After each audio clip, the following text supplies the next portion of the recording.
I need a second player.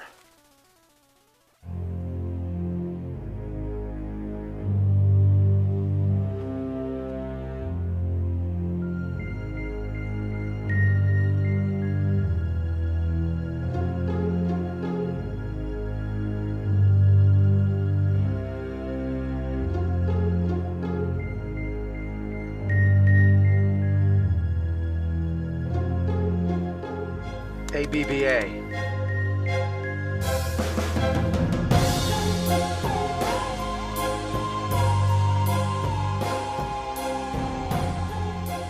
Oh, I guess somebody needs a favor.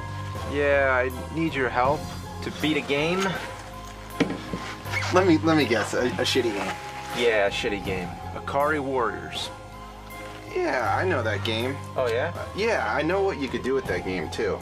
Uh-huh. Yeah. You take the game, and you take your ass cheeks as well, and you just open them up really wide, grease up the game, and just take and you shove it up your ass. I'm not helping you.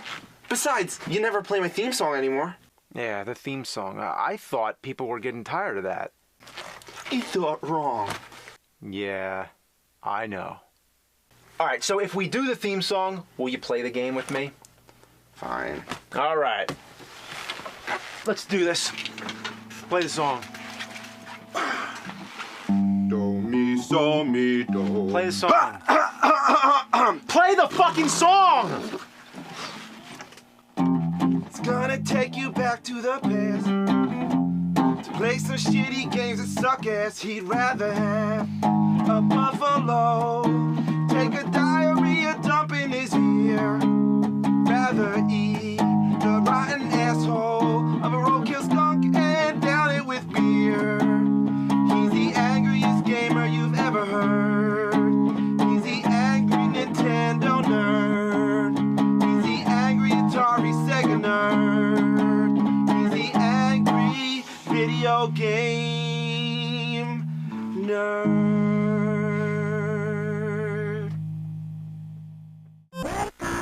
Did he just say bath time? Bath time? Yeah, bath time. Get in the tank, get in the tank. Oh, come on, why do I get the pink tank? Why do I get the baby blue tank? Those are great camouflage colors. Every time you think you're gonna get in the tank, it explodes. Boom, look, there goes the tank. Boom, there goes the tank. And when you do get in the tank, all it does is give you a false sense of invincibility. You have to keep collecting these fuel canisters or else the tank runs out of gas. And when it runs out of gas, it explodes. Why would it explode if it runs out of gas?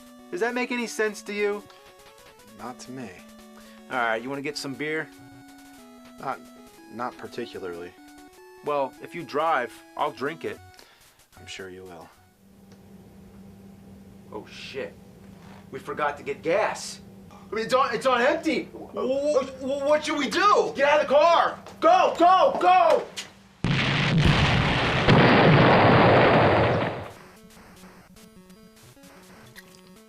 Does this level ever end? That's right. We're still playing the first level. You could beat Contra in the time it takes you to beat one fucking stage here. Oh, finally, level 2. It's the same fucking thing. I mean, well, same terrain, the music is the same.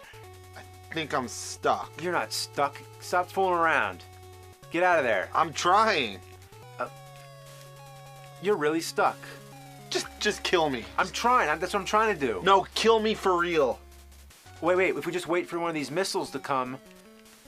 There we go. All right. We're back in business now. Oh, shit. You respawned inside of another rock. I've had it with this fucking game. I'm gonna blow my fucking brains out.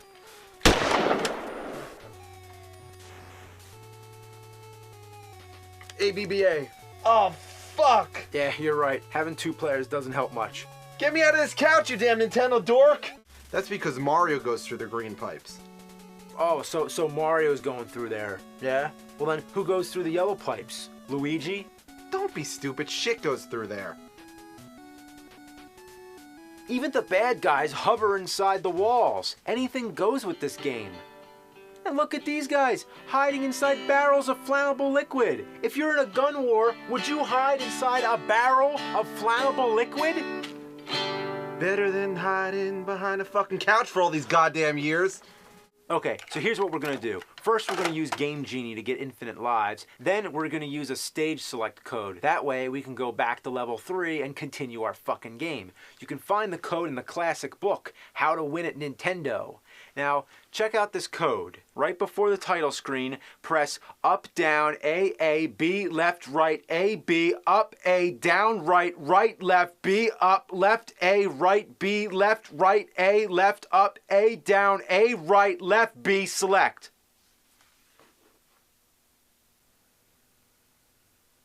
What were they thinking? Why does the code have to be so fucking long? And according to the book, you have to punch it all in right before the title comes up. Up, down, A, B, left, right, B, up, A, down, right, fuck! Up, down, A, B, left, right, A, B, up, A, down, right, left, B, up, left, A, right, B, left, right, A, left, up. So I'm faster than Grease Lightning now. I can pull off the whole code before the title screen comes up. But turns out the book was wrong. To really find out how to do the code, you check out the VHS tape, Secret Video Game Tricks, Codes, and Strategies. Yeah, I used to rent this fucker from the video store all the time. But anyway, the real way to do the code is during the title screen, not before it. Let's try again. Up, down, A, B, left, right, A, B, up, A, down, right, right, left, B, up, left, A, right, B, left, right, A, left, up, A, down, A, right, left, B, and start. So here we are, back in level 3. We might be past the scrotum guns, but I haven't forgot them. Because they are so hairless. Where did their hair go? Ooh, where did their hair go? Where did their hair go? Where did their hair go? Oh fuck, I'm stuck. I'm barricaded by all these green pipes. That means I have no choice but to reset the game and put the code in again. Up, down, A, B, left. What about Lloyd Kaufman, creator of the Toxic Avenger? What would he think? Well, guess what? He's sitting here right next to me. You! Greetings from Tromaville. Lloyd Kaufman from fucking Trauma is here. This is the first time we've had a creator here in the room. And Lloyd Kaufman is one of my favorite directors, nerd. How about you? How about you? Yeah! Oh. Uh-huh. We got some filth here that you gotta try out because you just need to feel the pain and suffering of every child in the early 90s inadvertently caused by your creation. No! You gotta do it. Get me out of slow motion. I can't Here, get it. regular speed. I do this all the time. You're gonna have to feel the torture. All right, actually, I'm a sadomasochist, so no problem. That works out. Throwing microscopes at people. Who the hell throws microscopes at people? Nerd. That is not a microscope. That is actually a replica of Taylor Swift. And that's the thing with Troma. We are movies of the future. We anticipate all the magic. I see it. See it now? Actually, no, I don't see it. Oh, how do you like this part when you go down the hill? You get all jittery. Like there's a delay. Look, the downhill thing is very symbolic. It's all downhill, just like my career.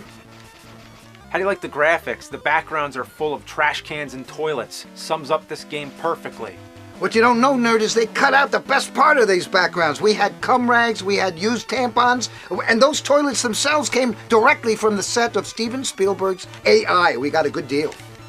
I take it he doesn't like AI. I love AI. Look at those toilets. Okay, so maybe you can explain this. What is dripping out of the tree? Nerd, that's called subtlety. In that tree is Tromy the nuclear rodent. He's got diarrhea. God, come on, man, get with it. Now I know. Okay, so maybe you could tell me what's going on with the clouds here. And the other cloud that's pissing on you, what's going on there? That's Well, a different cloud than the other ones? Please leave my personal life out of this, if you don't mind. This is a historic, this is the first use in a video game of a golden shower until the Mary-Kate and Ashley Olsen twins video games. I have not played those. Maybe I'll have to try them now. Now, what are you talking about? Why has it always got to be bats? These aren't bats, nerd. These are cats with wings. When I was a teenager in Tijuana, I had some pussy with wings, and that's what this is all about, man. Yeah, how do you like this? World 2-4, World 2-5, and we're still going. And it's a portable console. You could beat Super Mario Land in the time. What are you talking about? You want something to take a long time to beat? It would take me a long time to beat off to Justin Bieber, man. It takes a long time. That's long. My penis is pretty damn long right now, and I'm not even flaccid. Look at all the Z's on the fence. That's exactly how I feel like when I play this game. Like going to sleep. Alright, okay. Where am I? Alright, but then again, he's got the mop and he's all about cleaning, and his catchphrase in the game is, "It's cleanup time." So really, he's just a big contradiction of himself. You use the word dick, and I don't think that's very polite. Yin and yang, right? Dirt and clean, they are together in the yin-yang symbol.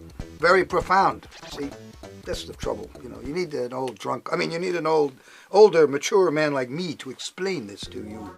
Oh man, it's glitching up. Gotta blow the dust out. Here, blow it. This game already blows. You know, nerd, I've got some dust in my asshole. Could you blow it out just for about 30 seconds? It would really help the game. What the fuck? What happens when you take an 80s comedy film like Bill and Ted's Excellent Adventure and turn it into an NES game? Two guys are struggling to pass their history course, so they go back in time in a phone booth to get the aid of famous historical figures. It's dumb, but it's great entertainment, and a video game adaptation seemed like a good idea. It had fun characters, time travel, and adventure. So how could you fuck it up? You want to know?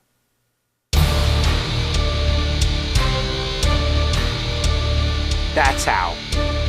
Next thing, you're in what they call a time circuit, where you have to shoot the phone booth across all the digits of the phone number you're trying to call.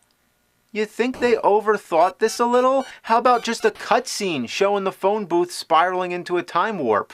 Again, there's no instructions. I assume I'm supposed to go hit all the digits in order, and that pink ring is to help guide the phone booth? I'm just guessing here.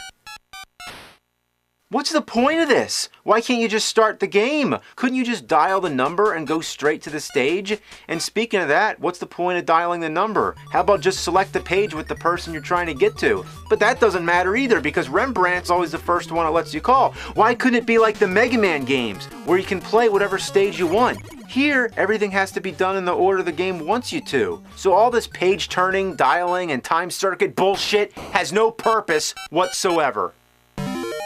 Wait, it's automatic?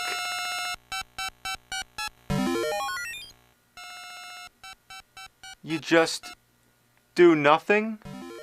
Yeah, if you wait long enough, the phone booth will go through the circuits on its own. The drawback, if you let it do that, it costs coins. If you run out of coins, you're far past fucked. The game is over. So you obviously want to save as many as possible. That's the only advantage to blasting yourself outside the circuits. Free time travel. In the later stages, the time circuits get harder. You have to avoid the skulls because they take your coins. And where's the rest of the circuits, by the way? Isn't there supposed to be one more digit? Where is it? You gotta be kidding me! It's all the way out there? Who would know to do that?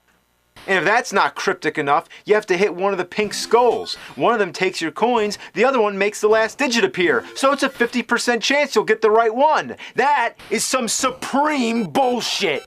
Once you finally get to the real game, you'll notice how much grade A ass suckage you're in for. Get ready for this shit. But first, the basics.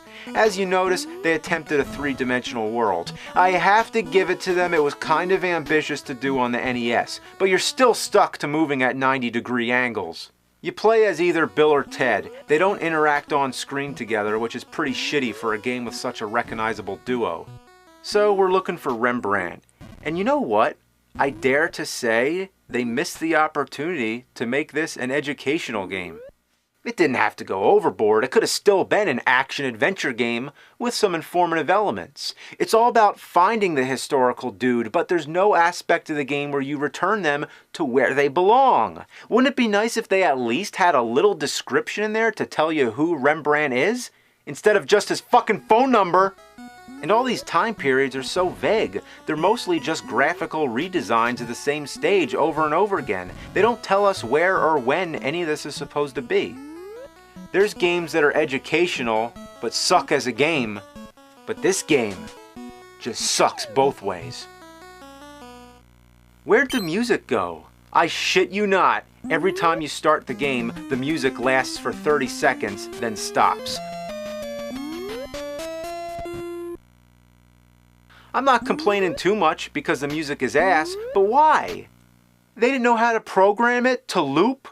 The rest of the sound effects are no more advanced than what you'd hear on the Atari 2600. There's mainly two sounds, jumping and falling on your ass. Get used to those two sound effects, that's most of what you'll ever hear. Back to the controls, check out this crap. You can never see where you're going because you're always waiting for the screen to catch up. Classic two-gear diarrhea. Instead of giving you freedom to walk around, you have to follow the path. Apparently, Ted can't walk on grass. You can't even get near the side of the path. If you cut the corner too sharp, you get stuck. And it takes you on the most indirect route possible. Oh, fuck. If you jump into the green, you're as stuck as a dog turd on a hot summer sidewalk. You have to keep hopping until you get out. It's like trying to get out of a sand trap on a golf course. And with those jump sound effects, it really reminds me of NES Golf.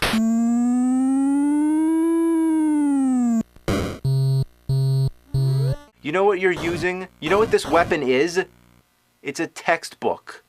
A fucking textbook that explodes!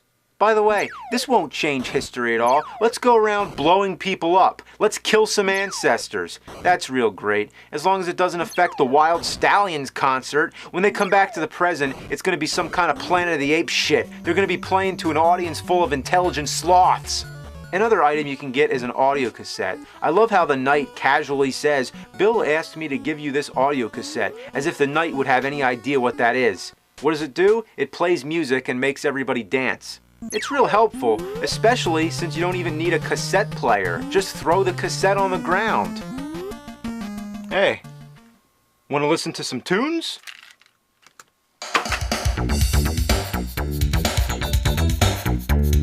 Fuck the townspeople. Fuck not knowing where to go. I'm gonna get the power.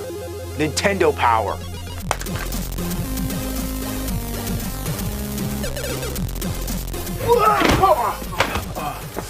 Wasn't there.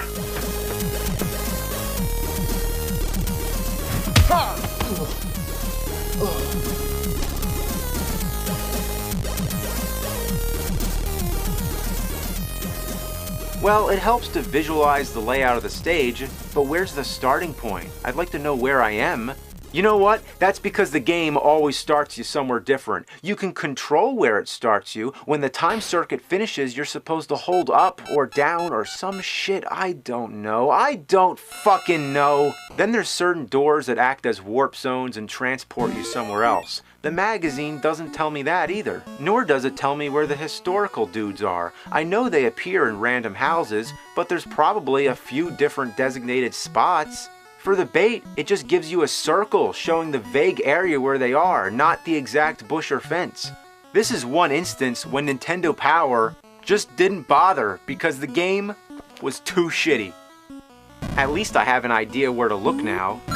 Nice, I found something. By looking at the magazine, you may call that cheating, but the game doesn't even play by its own rules.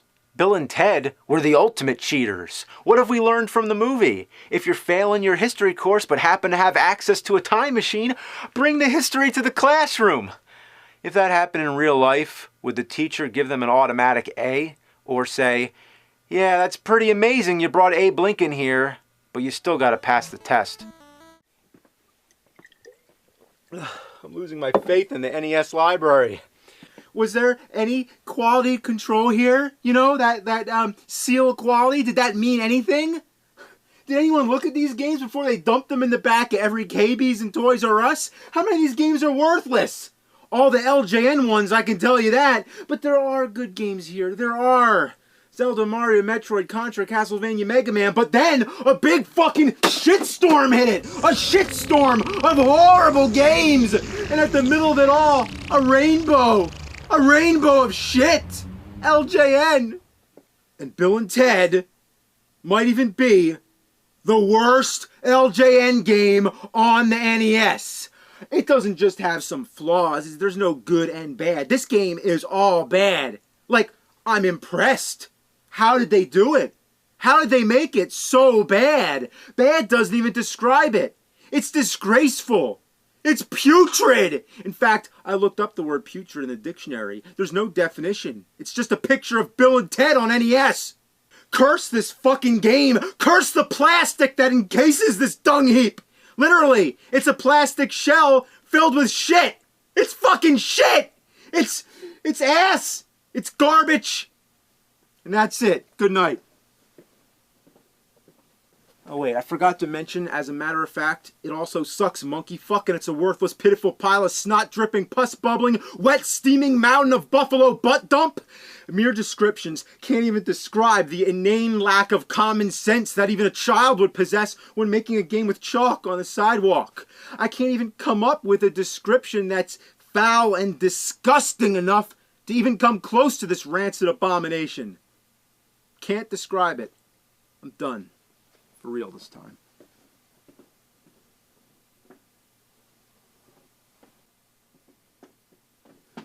This game is diarrhea coming out of an old woman's bleeding vagina! It's fucking terrible! What were they thinking? I know. They weren't thinking.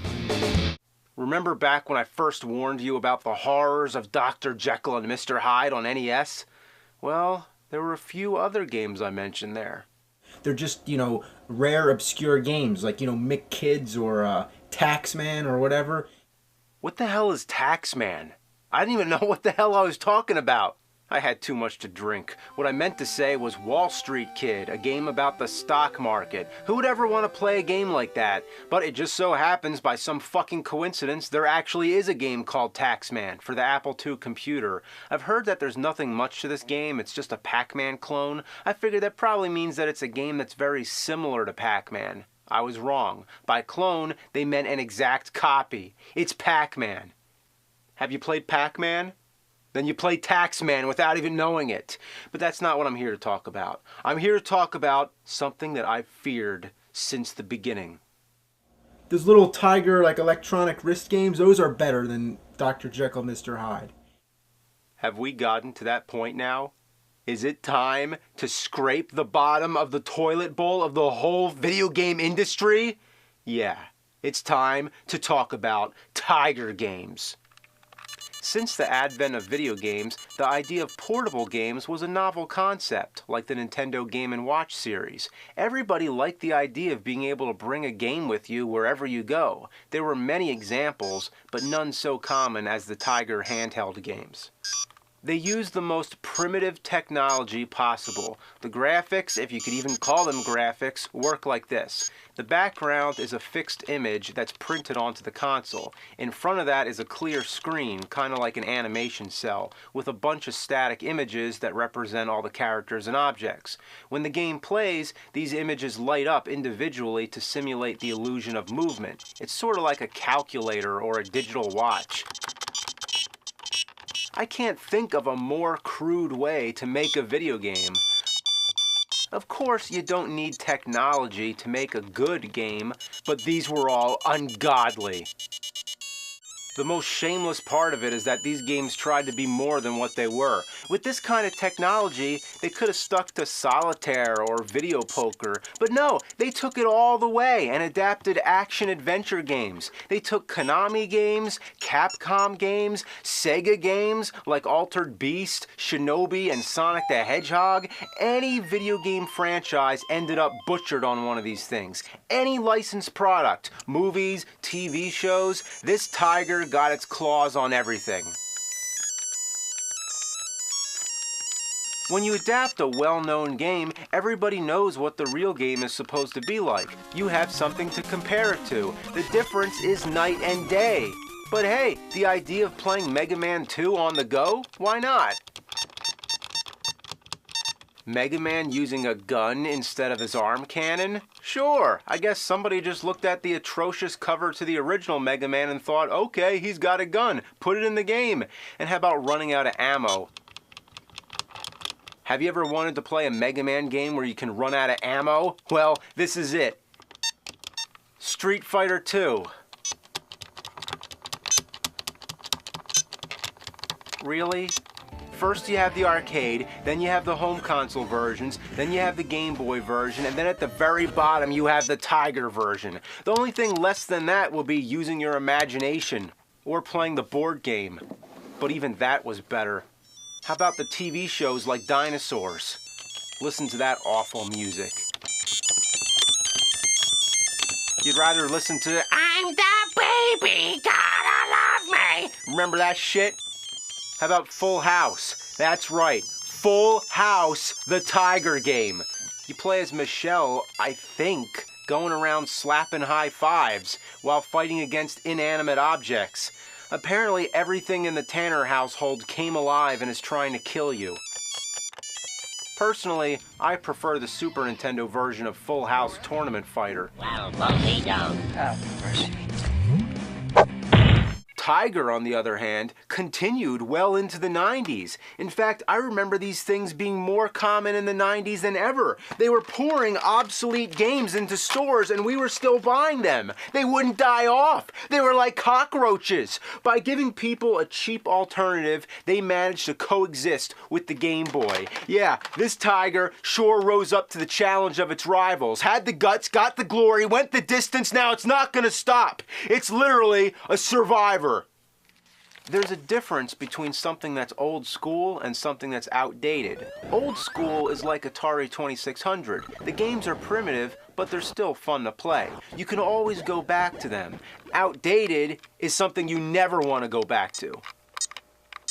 Tiger games are so outdated, they were never indated. They were a fad, like Pogs. If they were an experiment in the 70s and they only made a few of them, then I could accept that. But no, they milked these things for all that they're worth. You thought LJN was the grand champion, the almighty shitty game factory? Tiger put LJN to shame. Yeah, LJN laid down turd after turd after turd, but Tiger was like a machine gun ass, shitting out turd. These are the worst games I ever had the honor of playing, if you even count them as video games. People have discussions like, are video games art? Or something like that. Well, I have a better one. Are Tiger games video games? These are a caveman's version of video games. These were a step back in human evolution. These are the most desperate attempt at entertainment. You could save up for a Game Boy, or just go Yeah, well, just what the hell? These things, how did they waste so much plastic to make these things? It brought the game industry down as low as it could go. It's proof that Jesus died in vain and legally changed his middle name to fucking. The only thing I can think of to use these things for is to wipe your ass with it. You might as well save that toilet paper. It's worth a whole lot more. But I'm not done, am I? Oh no. I've actually gotten to this point. It's time to talk about the wrist games. Ugh.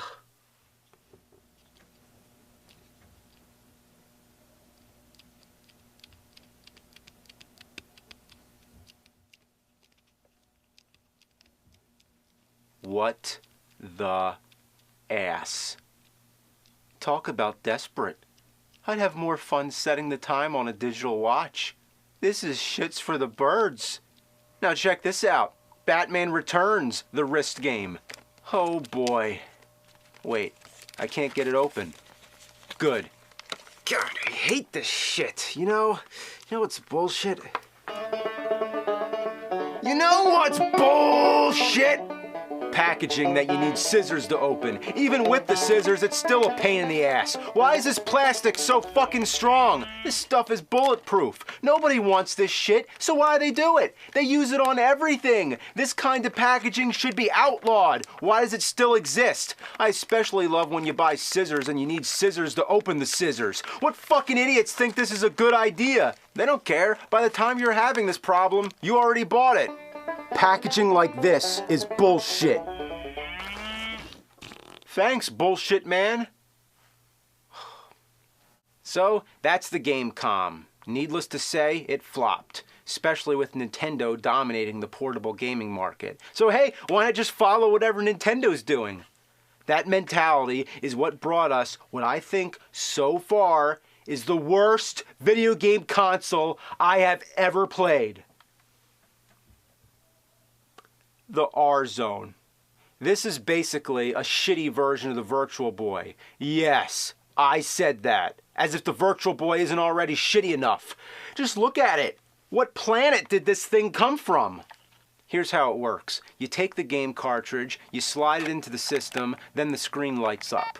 Then you strap the thing on your head. And that's one thing I have to give it credit for, is that they actually thought to have a head strap. Anyway, the image gets projected right here. There's supposed to be a piece of reflective plastic. It's missing, but you could use almost anything. So you put it there, and then it projects the game right there. And keep in mind, this is portable, so you'd be going around public like, hey guys, how you doing? I'm just playing a game here.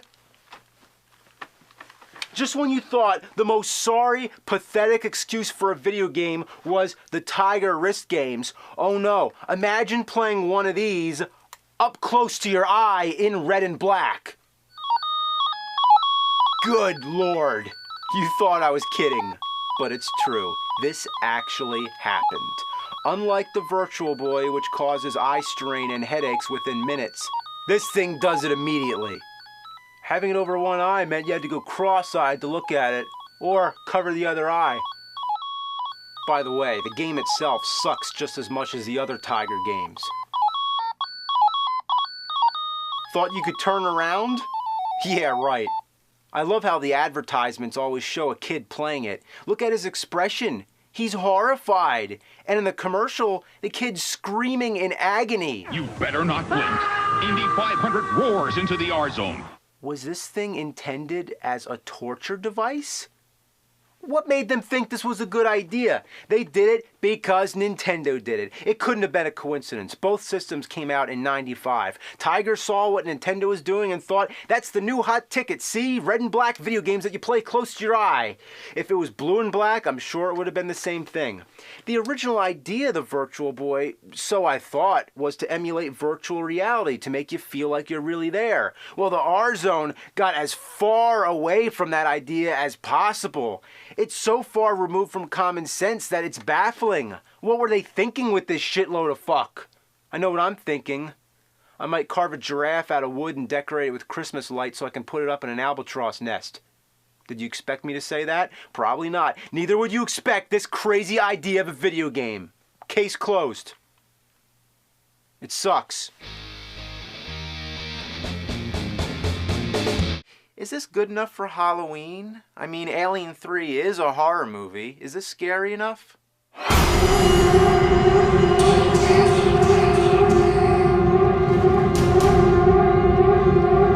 Okay, now it just got fucking scary.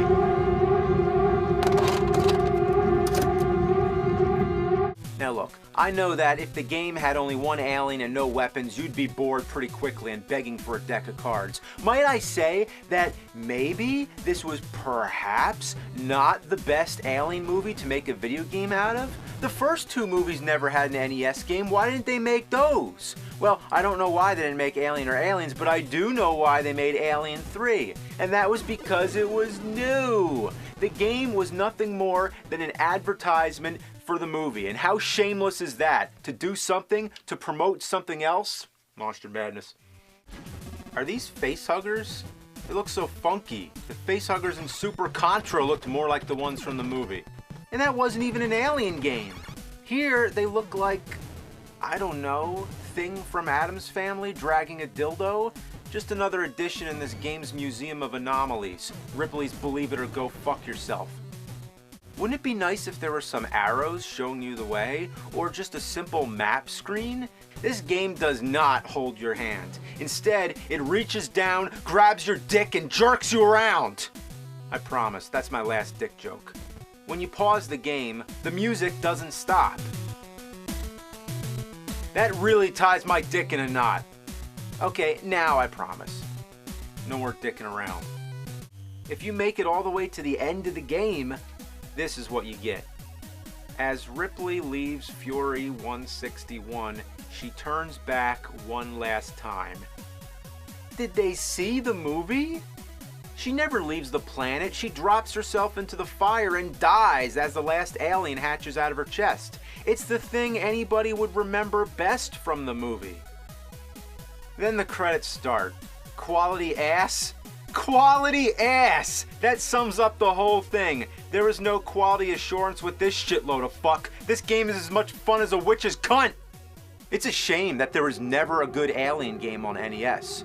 Oh wait, actually I take it back. There were some good Alien games on NES. They're called Contra and Metroid. Yeah. You know, it's not the worst LJN game, I have to say, nor is it even that bad of an NES game. It's playable as much as the movie is watchable. Huh. Maybe that's what they were going for.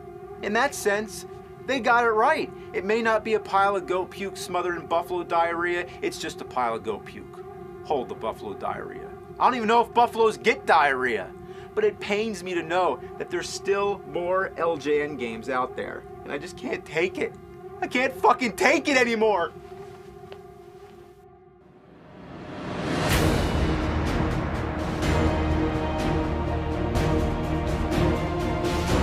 Oh, oh, oh, oh, oh!